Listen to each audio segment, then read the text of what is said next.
Show your power once again on earth, cause your church to hunger for your ways. Let the fragrance of our prayers arise. Lead us on the road of sacrifice, that in unity the face of Christ may be clear for all the world to see.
Holy Spirit, living breath of God, breathe new life into this willing soul. Bring the presence of the risen Lord to renew my heart and make me whole. Cause your word to come alive in me. Give me faith for what I cannot see. Give me passion for your purity. Holy Spirit, breathe new life in me.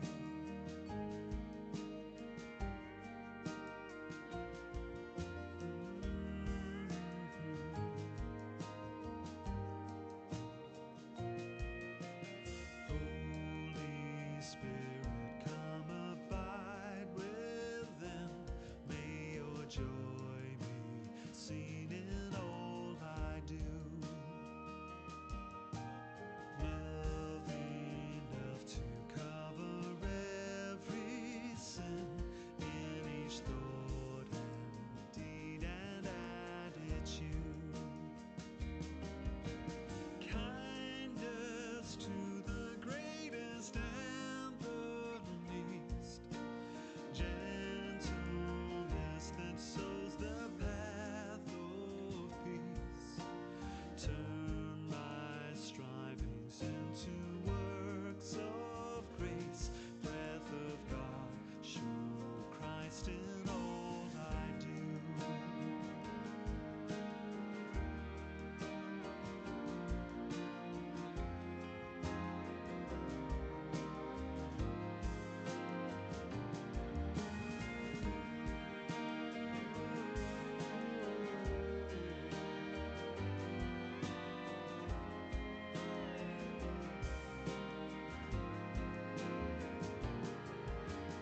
Holy Spirit, from creation's birth, giving life to all that God has made. Show your power once again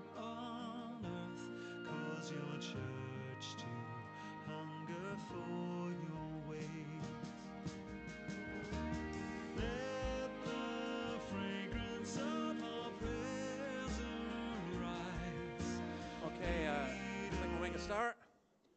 Grab a seat. Nice to see you.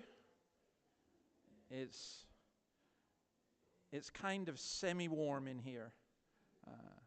When I was out this morning, I met a man on the top of the cliffs, and he said to me, we had a chat, and I said to him, "Why don't you come to church? It's too cold to be out."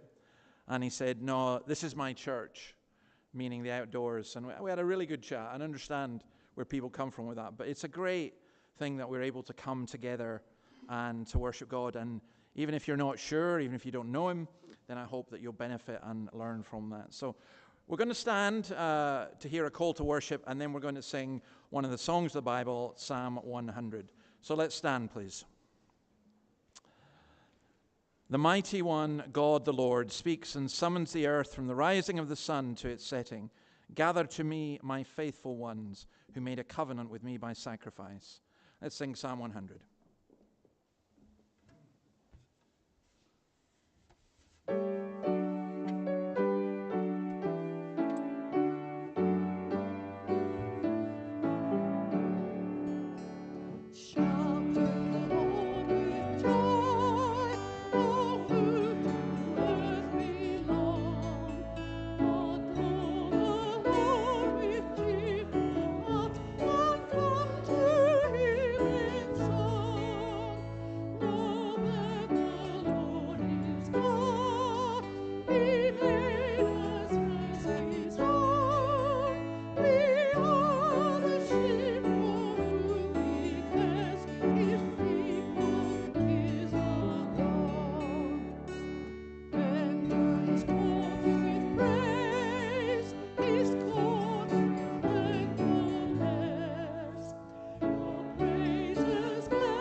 Please have a seat and let's bow our heads in prayer.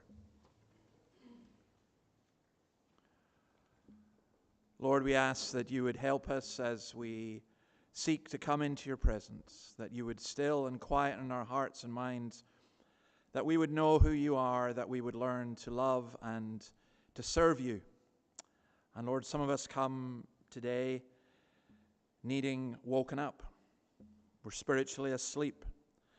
Some of us, oh Lord, come with great anxiety, and we need to hear your voice calling us to place all our burdens on you.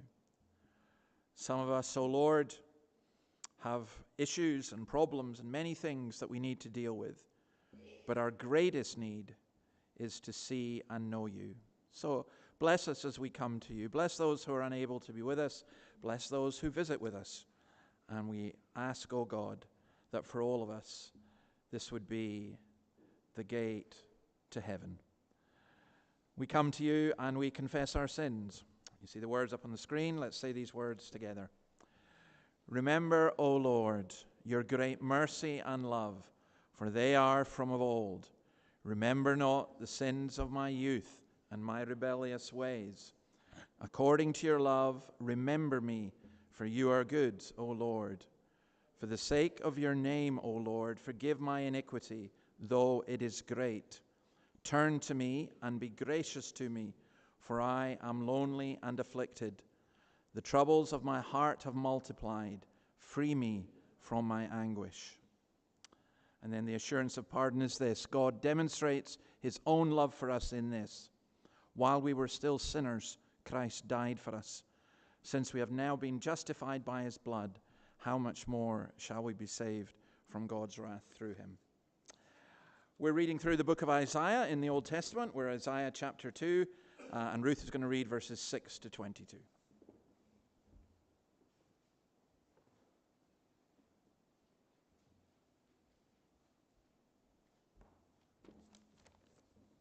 Good morning, everybody.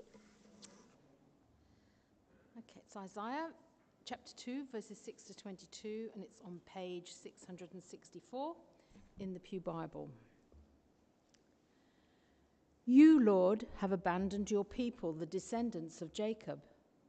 They are full of superstitions from the east. They practice divination like Philistines and embrace pagan customs. Their land is full of silver and gold. There is no end to their treasures. Their land is full of horses. There is no end to their chariots. Their land is full of idols. They bow down to the work of their hands, to what their fingers have made. So people will be brought low and everyone humbled. Do not forgive them.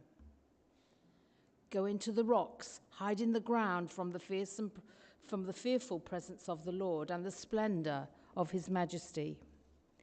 The eyes of the arrogant will be humbled and human pride brought low. The Lord alone will be exalted in that day. The Lord Almighty has a day in store for all the proud and lofty, for all that is exalted, and they will be humbled. For all the cedars of Lebanon, tall and lofty, and all the oaks of Bashan, for all the towering mountains and all the high hills, for every lofty tower and every fortified wall, for every trading ship and every stately vessel.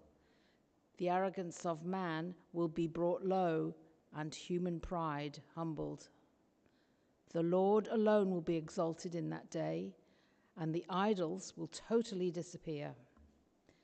People will flee to caves in the rocks and to holes in the ground from the fearful presence of the Lord and the splendor of his majesty when he rises to shake the earth. In that day, people will throw away to the moles and bats their idols of silver and idols of gold, which they made to worship. They will flee to caverns in the rocks and to the overhanging crags from the fearful presence of the Lord and the splendor of his majesty when he rises to shake the earth. Stop trusting in mere humans who have but breath in their nostrils. Why hold them in esteem? Amen.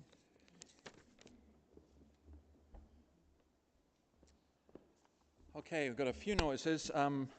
The first is concerning Equip, which is a Christian Bible teaching ministry focused on equipping women to know and love Jesus. And I'm going to play you just a short video, actually, hopefully. That will come up.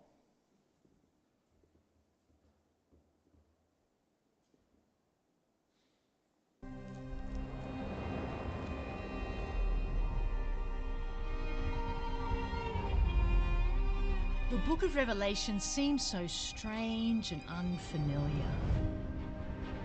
But it's God's timeless truth to us today. In a world that feels chaotic and threatening, Jesus is taking us safely home.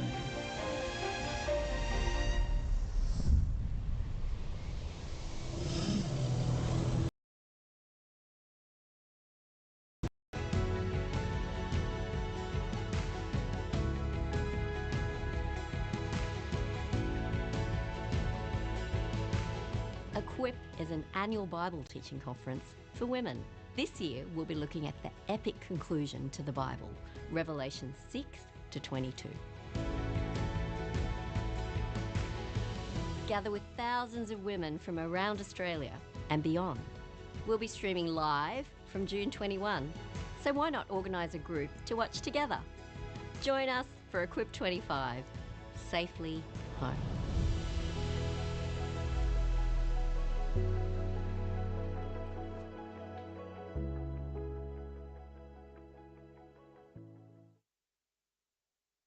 Speak to Annabelle. Annabelle's down here for those of you who don't know her, or speak to me, because I can introduce you to her since I'm married to her.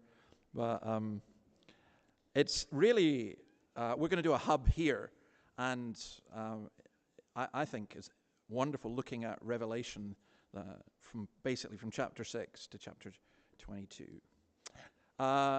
Then on, just to give you a kind of heads up a little bit, I'll explain more about this as we go on. 2 weeks' time, I'm going to have a kind of vision day here So it just struck me as we're looking through Acts, there's a couple of things that really stand out on where we are as a church and where we're going and what we're doing. And if anyone's got any questions or comments that they would like to make, please feel free to let me know. And then we've got Bill and Ev's wedding coming up. Kathy, do you want to add anything to what you've already said? Or okay. So please do pray for that. And if you would like to assist in any way, speak to Kathy. Tonight at 5 o'clock, we've got our second Romans Road. And what we do is we meet in the hall. We sit around tables. I give a short talk, for me anyway, 15 minutes. And then we discuss for about 20 minutes. Then we have feedback. Last week's, I thought, went very well. But we're going to look today at the subject. It's called the Romans Road, and we're doing the steps through Romans. And we're going to look at the subject of calling. How do you know God is calling you? How do you become a Christian? And we'll be looking at Romans 1, verses 5 to 7. There's tea and coffee afterwards. And as always, please feel free to speak to me if you've got any questions or comments. Our country of the week is Nigeria. Massive country. 250 million people and growing all the time. 923,769 square kilometers.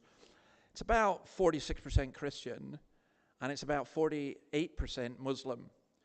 Now, one of the things that you may not be aware of, because it doesn't get as much coverage as other conflicts, but there's also a great deal of corruption in the country. So there's real potential for a civil war. But we do remember those who are persecuted. There are 15,000 Nigerian Aussies here, and we pray for them, and we pray for the concerns they have about the dangers that people face back home. So let me pray for Nigeria. Lord, we thank you for this wonderful country of Nigeria. We thank you that your word has prospered there so much that there are now more Anglicans in Nigeria than there are in England and America and Australia combined. We thank you, O Lord, for the encouragement of your gospel, but also we are conscious of the persecution and the trouble, of the threats and the deaths and the kidnappings and the burnings, and we ask that you would protect your people. We pray for Nigerians who are here in this country, that they would be welcomed, that they would not experience rejection or racism. We ask, O God, that you would enable your church to reach out and to encourage them. So be with us, for we ask it in your name. Amen. Okay, let's see who we've got. Noah, Esther, come on down. Terry, can we turn the fans down a wee bit? They're quite... I don't want people here to get too hot.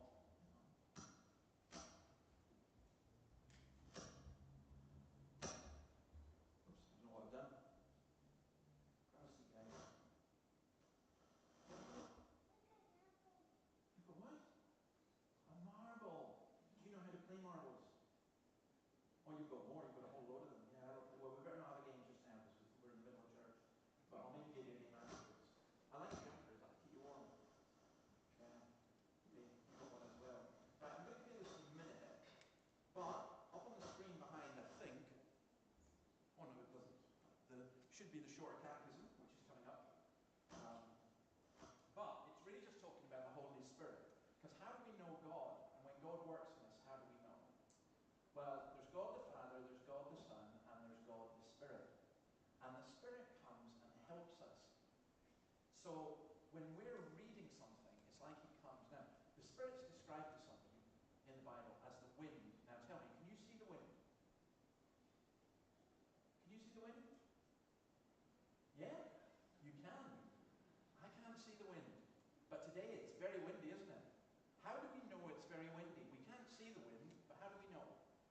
Because if it's very windy, like if it's very windy and when it's windy,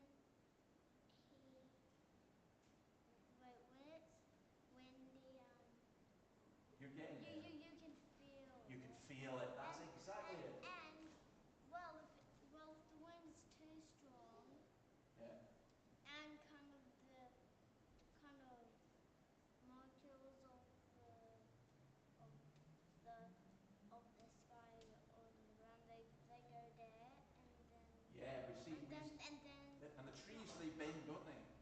So I went for a walk this morning and I heard a tree. I thought it was going to fall on me because it just went bang, because it was very windy. And I was standing on top of the cliffs and I thought, oh, I better get out of here because if I get blown over then I won't be in church. And it can sometimes form a tornado. And it can sometimes form a tornado. Have you ever seen a tornado? I've watched a kind of real video. You watch a real video of it, yeah. With people like doing a film of this most strongest tornado Yeah. in the world. I know, sweetheart. But it does get very windy. Well, we know that. We see it. We see that, Noah. And we see, you can tell me about tornadoes later, and we see that God works in the same way. We don't see God, but sometimes we can feel, and sometimes we see what he's doing. So like we see the wind, we can see the trees going, but we don't see the wind, but we just see the effect it has. And that's how God works with us. So we always pray that God will be with us as we worship him, so that in church it should be exciting, not boring, and you should come to know God. So I'll tell you what, I'm going to pray for you before you go. Let's pray. Lord, thank you for Esther and Noah. Thank you for your goodness to them. And we pray that your Spirit would work in their lives and bless their family. In your name. Amen. All right, guys. We'll talk about tornadoes afterwards. Colour that in and we'll get that afterwards as well. Okay. We are going to have our New Testament reading from Luke 20, verse 9 to 26, and Kim is going to read that.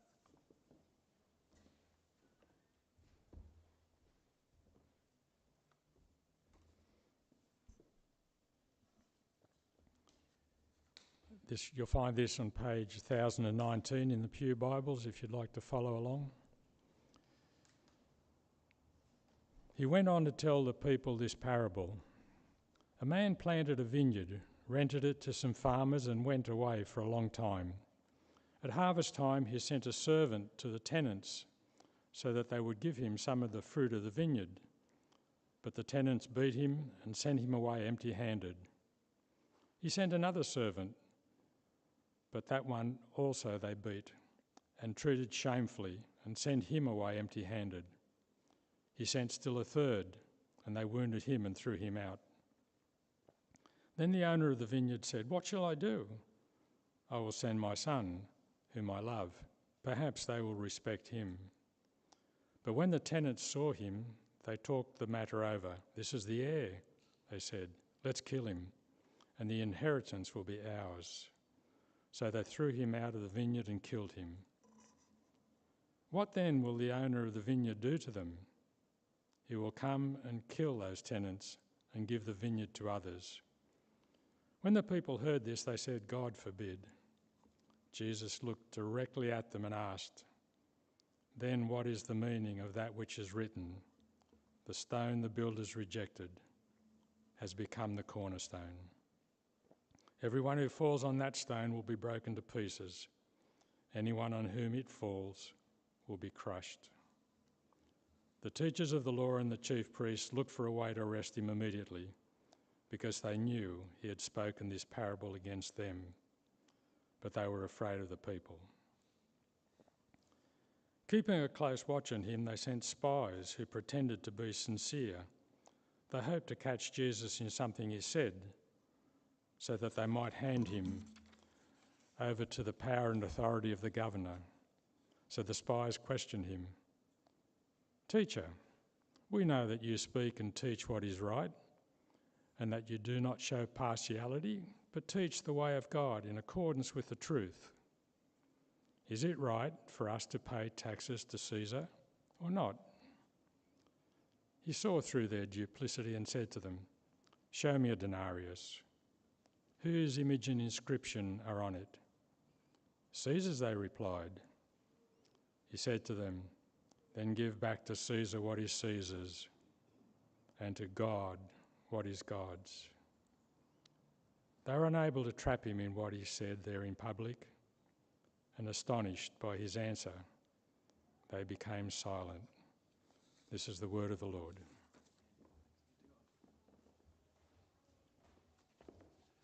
Okay, we've been reading about the cornerstone. We're now going to sing about that Christ being the cornerstone of the church. Let's stand and sing this to God's praise.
Please be seated. Let's turn, if you have a Bible, to the book of Acts, Acts chapter 20. We're going to look from verse 13 to 38. And let me first of all ask the Lord to help us. Lord, we come to you. This is your word. May it be a living word to us. May you speak to each one, even though when we read it, we may think, what does this have to do with us? Help us, O Lord, to see that this is your word for us today. And may we be doers as well as hearers of the word. In your name, amen. Okay. I mentioned that, I met a man this morning and invited him to church, and he said, no, this is my church, meaning the Glenrock Reserve. Well, it's a very nice church. I like going for a walk in the Glenrock Reserve. But that indicates a misunderstanding of what church is. But it's a very, very common misunderstanding. And one of the problems that we have is, you invite people to come to church. And sometimes they look, well, why would I do that? And what do you mean? And you may be here and you're thinking, what is it to be in the church? And then lots of us who are here, and we come to church all the time, and it's kind of one of those things that we think, yeah, we know that. And then if you're asked to explain it, you can't. And maybe even there are different ideas. We also need to recognize that some people have had very negative experiences of church and are very, very wary. Others, of course, have no experience and wonder what's going on. Why would you do this? It's just all strange. Come here, the building's nice, but it's strange. There's a guy standing up and speaking. We're singing, we're praying, and so on. And then it gets even more complicated because how is the church run? And here we hear about elders and Paul talking about the elders in the church. And that creates all kinds of image. The painting that's up on the screen is a well-known Scottish painting, the impression of elders, like they're men dressed in black. Well, black is always in, by the way. Those of you who are dressed in black, you're always cool. Black is always the new black. But, they're men dressed in black. They're very somber and so on, often hypocritical. Nowadays, people kind of understand, well, elders are like managers, but they're not. Because the word that's used here and that's reflected in this passage basically means pastors or overseers. Now, let me just read from verse 13. We went on ahead to the ship and sailed for Assos. This is Paul and Luke and so on, where we were going to take Paul aboard. Sorry, this is Luke going to meet up with Paul. He had made this arrangement because he was going there on foot. When he met us at Assos, we took him aboard and went on to Mytilene. The next day we set sail from there and arrived off Chios. The day after that we crossed over to Samos, and on the following day arrived at Miletus. Paul had decided to sail past Ephesus to avoid spending time in the province of Asia, for he is in a hurry to reach Jerusalem, if possible, by the day of Pentecost. So Paul had already had a great deal of trouble in Ephesus. There'd been a riot and all the rest of it. So he's basically saying, I'm going to avoid going there. But I do want to talk to the elders in the church. And so he invites them to come. And it's a very emotional meeting because he says to them, I'll never see you again. And farewells are difficult. Now, are you the kind of person that doesn't like saying goodbye? Your kids or whatever, you disappear. And when our children were here at New Year and they left, I don't want to go to the airport. I just blub, and I don't want to do that because it's not nice. It's not manly, and I'm old-fashioned. But you get, there are people who don't like saying farewell. And saying farewell is actually really, really difficult, especially when it's people whom you love and people who you've got a real connection with. But sometimes you have to do that. And he doesn't just say farewell, he reminds them of several things, and he talks really about how a church should be run. And here's a thing about the elders. John Owen says this: the ministry of the church are not appointed to be lords of their faith, but helpers of their joy. So I want to say something very simple to you. This church will only grow and be blessed as we get eldership set. That's the way the church should be run. Because what happens is you go out, you preach God's word, you share things, but people come in, people have lots of different issues, and they need a great deal of encouragement and pastoral care. And it cannot be just one person. It has to be collective leadership. One other thing just to say about Paul's speech, we're going to look at what that means and why it's important for all of us, is this is the only record we have of Paul addressing people who are already Christians, which I find fascinating. So let's look at Paul's example. Verses 18 to 21. When they arrived, he said to them, "You know how I lived the whole time I was with you, from the first day I came into the province of Asia. By the way, the province of Asia, for those of you who are wondering, doesn't mean China and India and so on. It means Turkey, what we now know as Turkey. I served the Lord with great humility and with tears, and in the midst of severe testing by the plots of my Jewish opponents. You know that I've not hesitated to preach anything that would be helpful to you, but I've taught you publicly and from house to house. I have declared to both Jews and Greeks that they must turn to God in repentance and have faith in our Lord Jesus. Now, it's interesting how Paul talks about his example. And it's an example of service, not status. Again, I don't know what you hear when you hear the word elder. And I mean, I'm from Scotland, and I'm old enough to remember a time when if you were an elder in the community, that was pretty good status. You know, bank managers became elders, doctors became elders. By the way, that's where the church went wrong. I've got nothing against bank managers or doctors, but when people were given a position because of their social status rather than because of their spiritual qualifications, it was a disaster for the church. But that's what happened. Elders were considered to be socially significant. Now, I'm almost 100% certain that if you walk along Bowman Street, if you're an elder in this church, and you said, I am an elder, it would mean zero to anybody. It carries no kudos at all, right? So I actually think that's probably the way it should be. Because when Paul sends for the elders of the church, and he talks about the example he set, he's not talking about a church hierarchy. He's talking about service and of lifestyle. So in verse 18, he says, you know how I have lived. You know what I did when I was with you. And why did he do that? Because even though he's Paul and this great apostle, there was a vicious smear campaign that came against him from Thessalonica. Now, some of you have a very negative experience of the church because you've been in a church where there's been a lot of fighting. I'm sorry. That's the way it's always going to be. As I think it was Spurgeon said to a woman one time, she said, I'm leaving because your church isn't perfect. And he said to her, when you find the perfect church, don't join it because you just spoil it. And I think that, look, there's going to be trouble within churches. You know, one of the biggest trouble occurs when on the surface everything is rosy and lovely and wonderful, but behind the scenes there's all kinds of politics and shenanigans and everything else. And it's just so devastating. It's a bit like a family.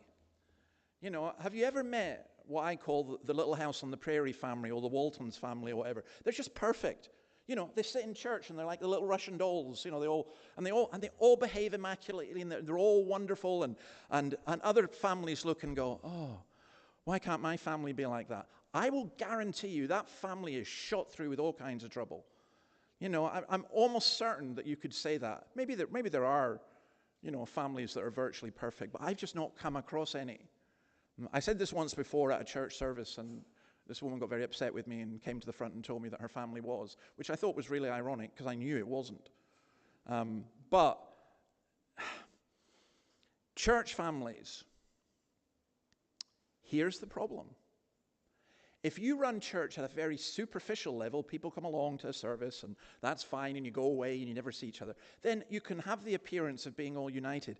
But if you really take on what Scripture says, and if you really seek to love and care for one another, the closer you get to people, the more friction there is.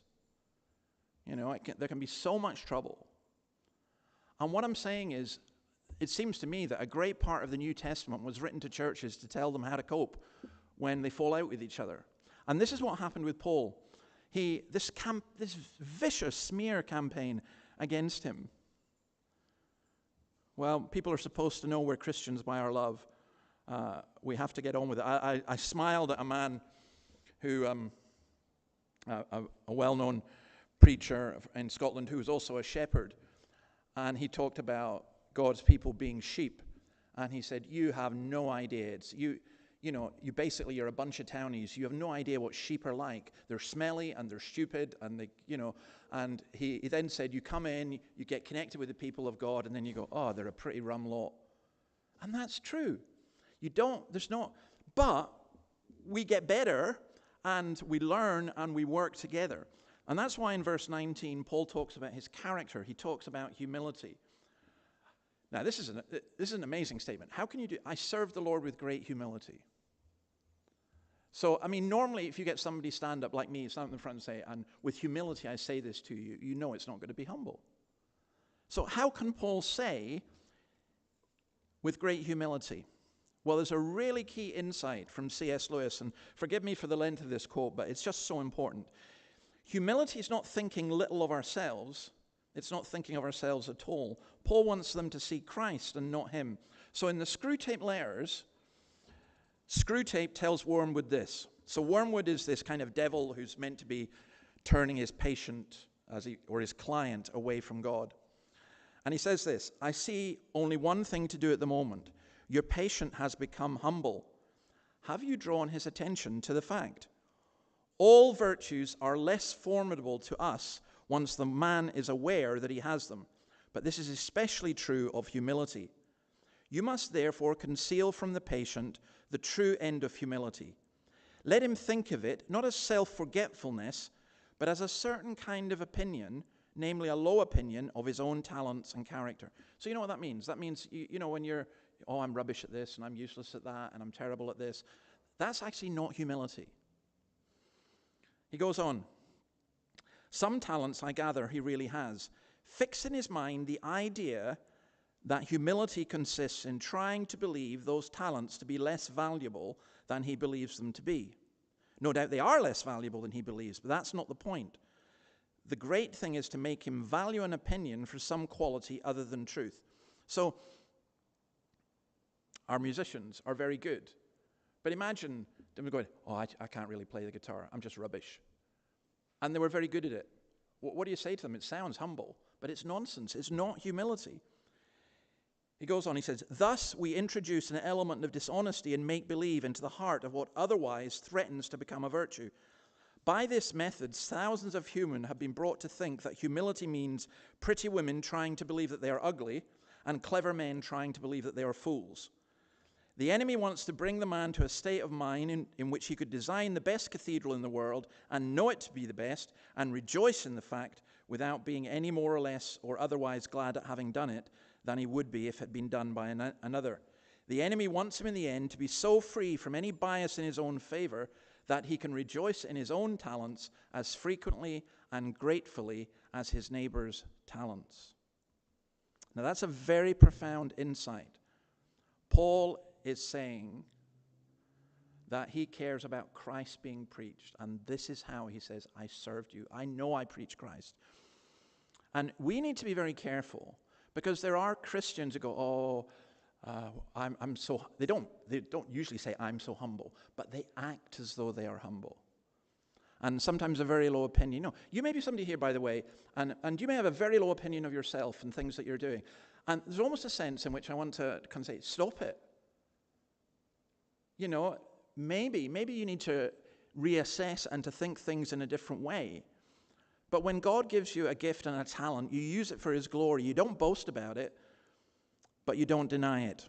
Verse 19, notice his passion. I served with tears. We'll come back to that. Verse 19, notice his severe testing that he had. There will be great opposition. Paul keeps using this image of running a race and finishing the course. See, when you become a Christian, you're not like signing up for the Jets for a 10-month trial. Well, we'll see how you do. And if you don't, you're out. It's you sign up for life. And if it's tough, it's tough. You keep going. Perseverance. Verses 20 to 21, he talks about doctrine. I've not hesitated to preach anything that would matter to you, that would benefit you. So we've seen before that he taught publicly at the lecture hall of Tyrannus in Ephesus, and he taught from house to house. He didn't hesitate. He didn't hold back, because sometimes Paul would stand up, and I can identify with this and think, I can't say this because they're going to be upset. Being helpful to people is not just telling them what they want to hear. It's also at times telling what is really hard and really difficult. And then his evangelism. He says to both Jews and Greeks, he ministered beyond his comfort zone. A church should not be a people where you gather around you a group of people that you like. In fact, that's one of the first real tests of a true church, is when there are people in the church who you just do not like. And, there's a sense in which, again, I almost want to say, get over it. There are people who probably don't like you. But does it really matter? We're not just a group of people. I mean, if I wanted a church where it was just people who liked me, well, it's going to be a very, very, very small church. It's going to be a select, elect group, really. That's not the issue. The issue is not whether we like or dislike people. We move beyond our comfort zone. And then Paul's energy, now compelled by the Spirit. I'm going to Jerusalem not knowing what will happen to me there. I only know that in every city the Holy Spirit warns me that prison and hardships are facing me. However, I consider my life worth nothing to me. My only aim is to finish the race and complete the task the Lord Jesus has given me, the task of testifying to the good news of God's grace. Now, when we mean energy, what we mean is motivation. So what gets you out of bed in the morning? Now, I realize we're different personalities, okay? So some of you get out of bed with a great deal of reluctance, especially when it's a cold day like today. But others, there are those of us who spring out of bed in the morning full of the joys of life, raring to get going, and then by about 10 o'clock we're finished. But, there are people who are like that. And it really is what motivates you. You get up in the morning, let's say on a Monday morning, you're going to work, and to be honest, you hate your work. And you get out of bed, and your attitude is, I have to go, because I'm employed, and I don't want to lose my job. Or school. I remember going to university. When I first started, I was so keen to go to lectures. I wanted to go to everything. I even went to, voluntary lectures and asked for more, because you're just I was so keen and so enthusiastic. They soon knock that out of you, but it's the motivation that we get. And so Paul is talking about what motivates him and his energy, God's energy working in him. Colossians, he talks about the energy of Christ working through him. And so verse 22, he mentions the Spirit. And again, this is so important. Paul struggled with guidance as well. Paul did not have a kind of godly Google that told him exactly what to do at every time. He wasn't sure what to do. Why did he go on foot earlier? Possibly because he needed some space to think what's happening. He became very convinced that he was going to go to Jerusalem and that in every city he would face hardship, and that from Jerusalem he would go to Rome. He knew he was for the job. Almost nobody else believed that, but he became absolutely convinced by that. He was guided by the Spirit. The elders are called by the Spirit. That doesn't mean there's a kind of prophetic utterance which identified them. It's rather that they were manifestly seen as men on whom the Holy Spirit had bestowed the relevant qualifications for the work. Now, I'm not going to go into this here because this is a subject for another day, but I've already been asked this week about whether you have women elders or male elders and all the rest of it. And that is way too big a subject to cover in a sermon like this. There is no question that in the New Testament, and here these elders at Ephesus were male. The question is, did it always continue that way? And I'm going to leave that for another time. It's an important issue, but it's not part of really what's being taught here. So, verse 23, again, here's the humility. This ministry is not about Paul, it's about Christ. He's not in the business of building a great name for himself. You don't get Paulist churches. And then it's also about God the Father. It's the good news of God's grace. The gospel is the gospel of God's grace. So here's his exhortation from verse 25. This is him speaking to the elders. Now I know that none of you among whom I've gone about preaching the kingdom will ever see me again. Therefore I declare to you today that I'm innocent of the blood of any of you. That's an astonishing statement, by the way. Suddenly this gets very, very real. This is not Paul saying, let's just get on with this. This is Paul saying, this is so important. I'm telling you, I'm innocent of your blood. For I've not hesitated to proclaim to you the whole will of God. Keep watch over yourselves and all the flock of which the Holy Spirit has made you overseers. Be shepherds of the church of God, which he bought with his own blood. Notice again the blood, Christ's blood. Christ dies for the church. I know that after I leave, savage wolves will come in among you and will not spare the flock. Even from your own number, men will arise and distort the truth in order to draw away disciples after them. So be on your guard.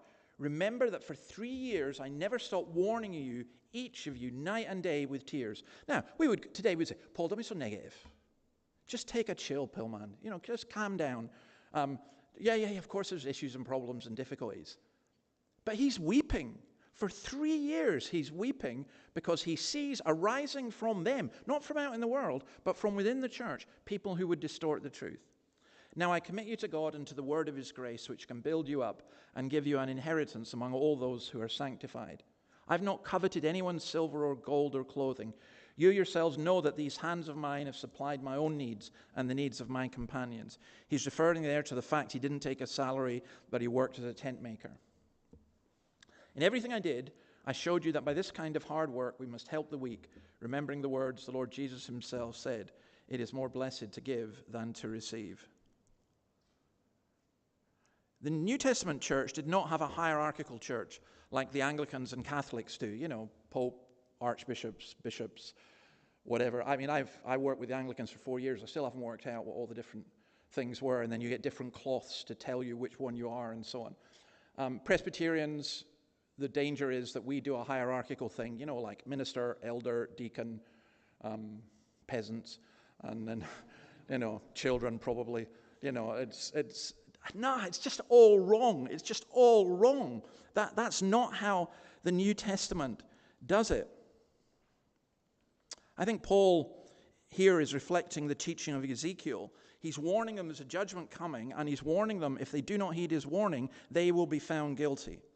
So, this is what he tells them to do, and I'm just going to list these because I am conscious of time. I do see there's a clock. By the way, Paul never had to do anything with a clock, did he? Last week we saw he preached for 9 hours, so I feel a little bit more released, but not totally. He says, watch over yourselves. You cannot look after others if you do not watch out for your own soul. What an absolute hypocrisy it is for you to lead praise or to teach in a Sunday school or to be an elder. What an absolute hypocrite I would be, and to be honest, at times I have been, when I stand up and teach the word of God and then don't apply it to myself. That's what he's saying. He says to Timothy, 1 Timothy 4:16, watch your life and your doctrine closely. Persevere in them, because if you do, you will save both yourself and your hearers. A.W. Tozer got this brilliantly. He said, do you know who gives me the most trouble? Do you know who I pray for the most in my pastoral work? Just myself. Then he talks about them being shepherds. Shepherds are to tend and feed and protect. The photo I put up there is of my father before he died in his 80s on his Massey Ferguson tractor. What's he doing? Looking after the sheep. Just had 30 of them, Jacob's sheep. Just looking after them. That's what you do. You care for the sheep. Richard Baxter, in a book called The Reformed Pastor, says this: it is, you see, all the flock, or every individual member of our charge. To this end, it is necessary we should know every person that belongs to our charge. For how can we take heed to them if we do not know them? Does not a careful shepherd look after each individual sheep? A good schoolmaster after every individual student? A good physician after every particular patient? Paul taught his hearers not only publicly, but from house to house. And in another place, he tells us that he warned everyone and taught everyone in all wisdom that he might present everyone perfect in Christ Jesus. Many other passages of Scripture make it evident that it is our duty to take heed to every individual or flock. Which is why the idea of a mega church where you have a service where a band's done up at the front and the celebrity pastor teaches and then everyone goes away is so ludicrous, because we need to be cared for. I grew up in a tradition where in the Presbyterian church you had an elder and the elder visited you. And sometimes you didn't want him to visit you. Not a good idea. especially if things hadn't been going too well. But actually, I want to belong in a church where people care about me and ask how I'm doing and where I'm getting on. And it cannot be up to one person like the pastor, because, I'm getting old, and my capacity is I can remember about 20 names of people here. It's why we need name tags, by the way, because I don't want to keep embarrassing myself saying, who are you again? I'm the same person as I was last week and the week before and the week before and the week before. No, you know your sheep by name. And I know that even, like, when you got a small flock, that's what we did. My dad, say up there, he named all his sheep. Some of them he named after his grandchildren, which was a bit awkward when it came to slaughtering them and eating them. But who are we eating today? But you name your sheep and you cared for them. There's just this value that's in there. This is the church of God which he bought with his own blood. You see, when Christians, this is another thing that happens. Christians go, I don't like the church. Well, I got bad news for you. Jesus died for the church. And he's got a very different opinion of the church than you. Baxter again says this, then let us hear these arguments of Christ whenever we feel ourselves grow dull and careless. When Jesus says, did I die for them, and will you not look after them? Were they worth my blood, and are they not worth your labor? Did I come down from heaven to earth to seek and to save which that was lost? Will you not go to the next door, street, or village to seek them? How small is your labor and condescension compared with mine? I debase myself to this. It is your honor to be so employed. Have I suffered so much for their salvation? Was I willing to make you a co-worker with me? And will you refuse the little that lies upon your hands? People are precious. They are precious. They're not products. They're not consumers. They are people for whom Christ died. And look, they may be awkward and difficult, and they may not appreciate our genius and brilliance and everything else, but we still have to love and care for. Protect them. Watch out for the savage wolves. The wolves were the chief enemies of sheep in the Middle East at that time. But here the astonishing thing is some are going to come from yourselves. One of my jobs, and people don't like this, is to warn you about those who will bring false teaching in the name of Christ and who sound really Christian, but are not. We are to build up. We share together in the inheritance of God's kingdom. It's the word of his grace. We are to be content. Paul had a right to earn an income, but in Ephesus he didn't use that right. He cites the words of Jesus, but it's interesting, these words are not in the Gospels. It is more blessed to give than to receive. I challenge you, find them in the Gospels. They're not there. But obviously Christ had said them and his disciples had heard him say them. And he worked hard. It's hard work. People, I don't know. You can't build and grow a church if you think it's like sitting beside a pool and just relaxing. It's hard work, and we need workers. Paul is addressing a group of people who are workers, and if you read through his epistles, there are workers and workers and workers. And what we've done in 21st century Australia is we've got churches that employ staff to do the work for us. We've got the money, we pay them to do it. That's an absolute travesty of the New Testament. And I'll tell you what we need in this church. We don't need me to stay here. I hope we can stay here. What we need is workers. People who just graft away, even at the simplest of tasks, because we're a body. Paul says, we urge you, brothers and sisters, warn those who are idle, 1 Thessalonians 5:14, and disruptive. Encourage the disheartened, help the weak, be patient with everyone. I'll tell you this, when someone's a hard worker, I'll listen to them a whole lot more than someone who doesn't work and just moans. Always you listen to them. Okay, let's just look at his emotion. When Paul had finished speaking, he knelt down with all of them and prayed. They all wept as they embraced him and kissed him. What grieved them most was his statement that they would never see his face again. Then they accompanied him to the ship. Verse 19, we speak of tears. Verse 31, we speak of tears. Let me tell you that ministry in the church is full of tears. We share the joy and we share the sorrows of our people. We sit on the couch of the couple who've just experienced a miscarriage and we weep with them. And we sit on that same couch and hold their newborn baby and we rejoice with them. We share and we weep and we care. I don't know. There's something to me just so wrong with how passionless we are in terms of, how distant and how standoffish. It's just wrong. I know we express emotion in different ways, and I'm not arguing for particular things. But I don't know. I can't think of a single church where the elders would hug and kiss one another and weep.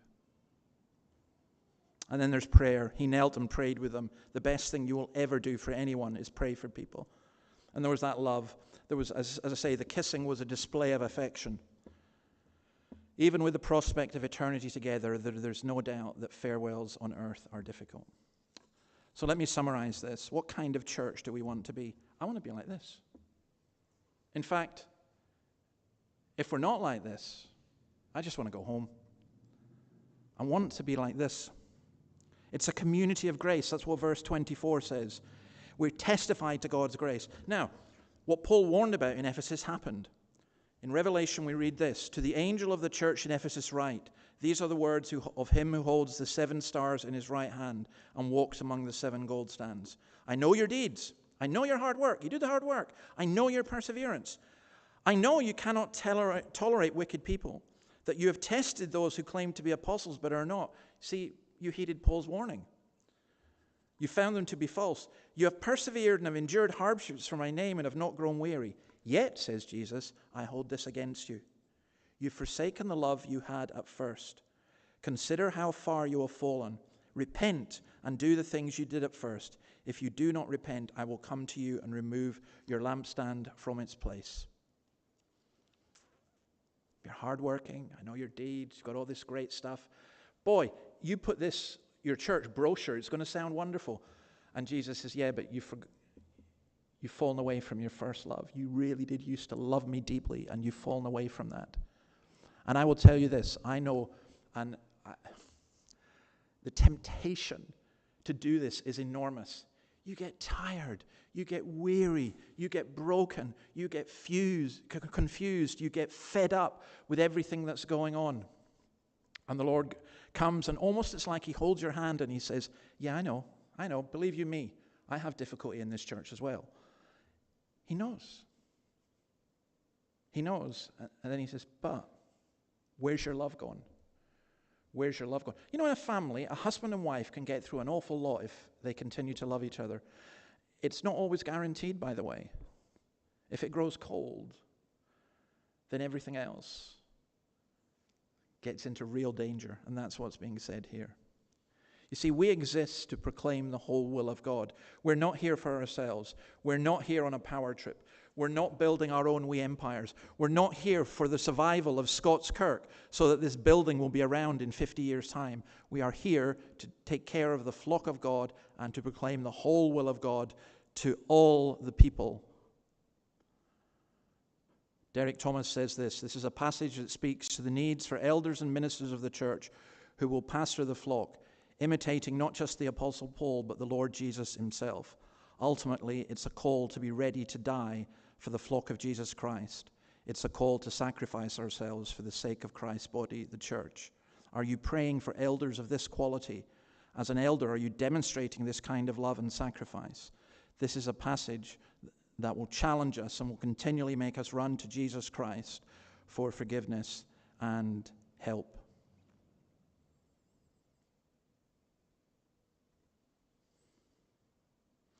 See, I see this. I look at this.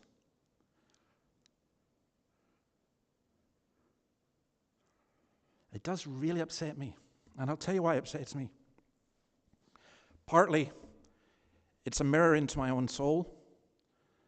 But partly also, I just look at the churches. I think, Lord, where did we go so wrong? When did we turn into corporations?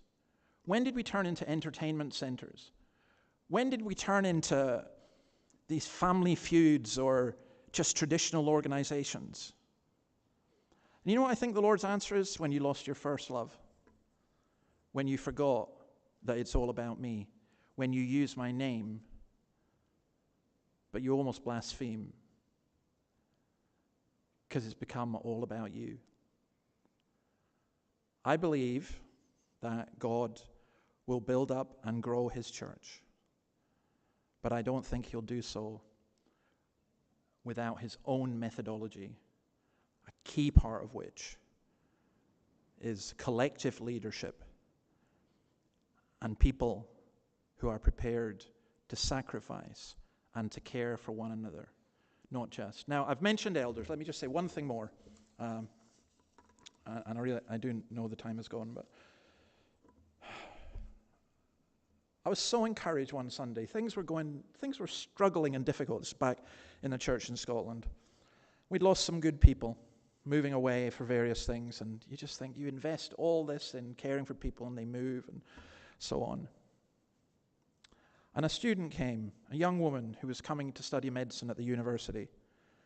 And she came into the morning service, and then she came back to the evening one, and at the evening one she spoke to me, and she said, David, I was going to go around 6 churches just to see which church I should go to, you know. She says, but I'm going to come here. And then she looked to me and she said, what can I do? I want to serve. I can count on one hand the number of people who've said that to me. Most implicitly or explicitly say, what can we get? What can you give us? But what can I do? You know this? I almost wept. I wanted to hug her. So I was just a very unpresbyterian minister to go hug, you know, and safety policy and stuff, so I probably didn't.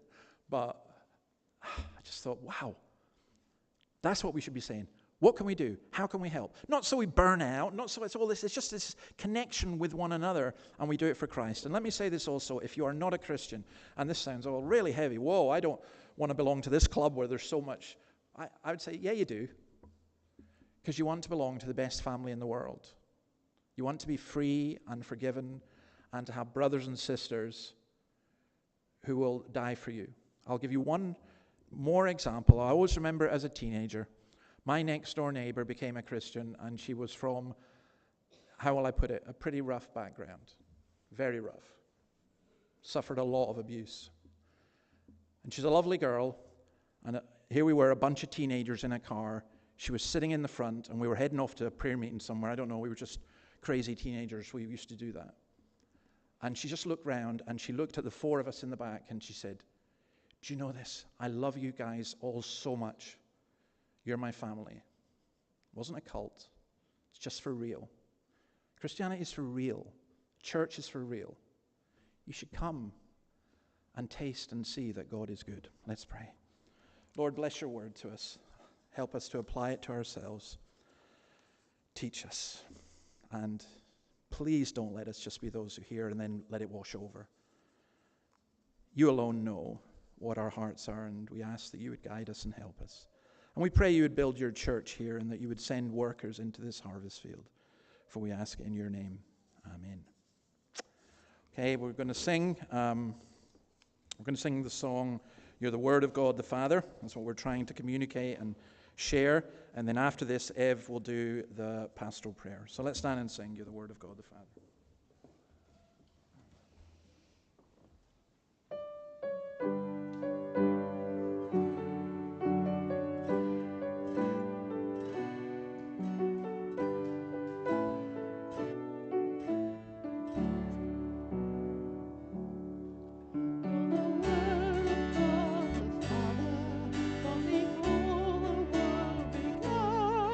Every star and every planet has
With a shout you rose victorious, wresting victory from the grave, and ascended into heaven, leaving captives in your wake.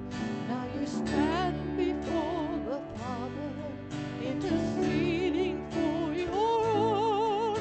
From his tribe and tongue and nation, you are leading sinners home. You're the author of creation, you're the Lord of every man, and your cry of love rings out across the land.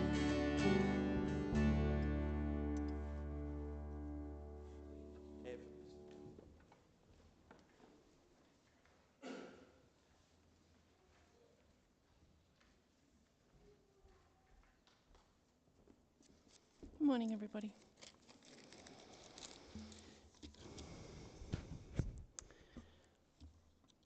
Psalm 105 says, I give thanks to the Lord, call upon his name, make known his deeds among the peoples, sing to him, sing psalms to him, talk of his wondrous works, glory to his holy name.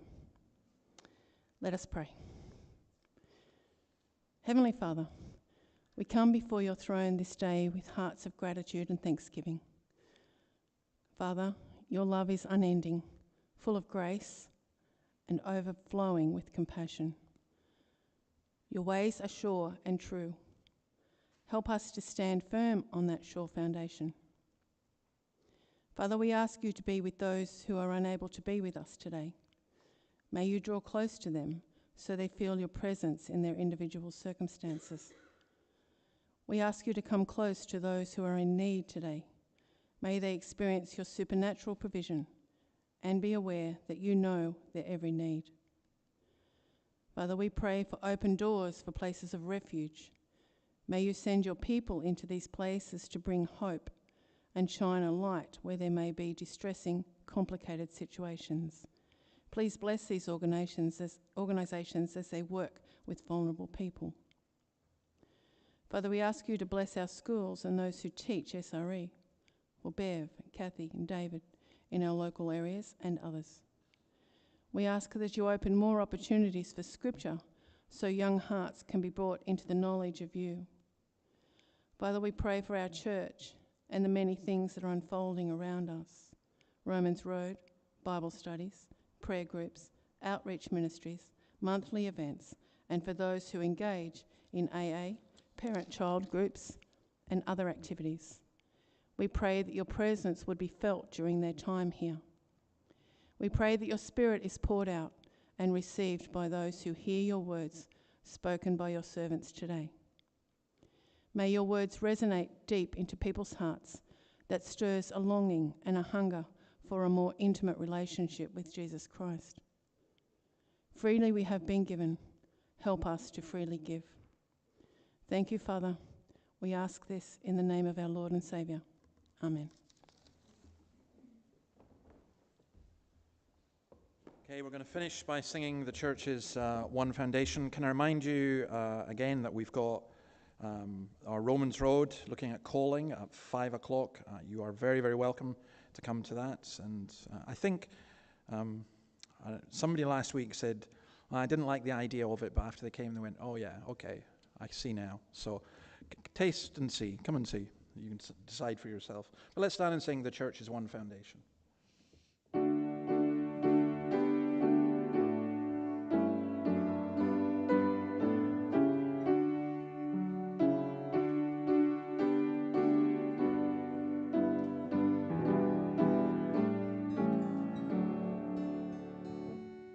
The church is one foundation, is Jesus Christ the Lord. She is his new creation.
And now may the one whose love has no limit, whose grace has no measure, whose power has no boundary known unto men, may he from his infinite riches in Jesus send you help from his sanctuary and grant you his support from the heavenly Zion.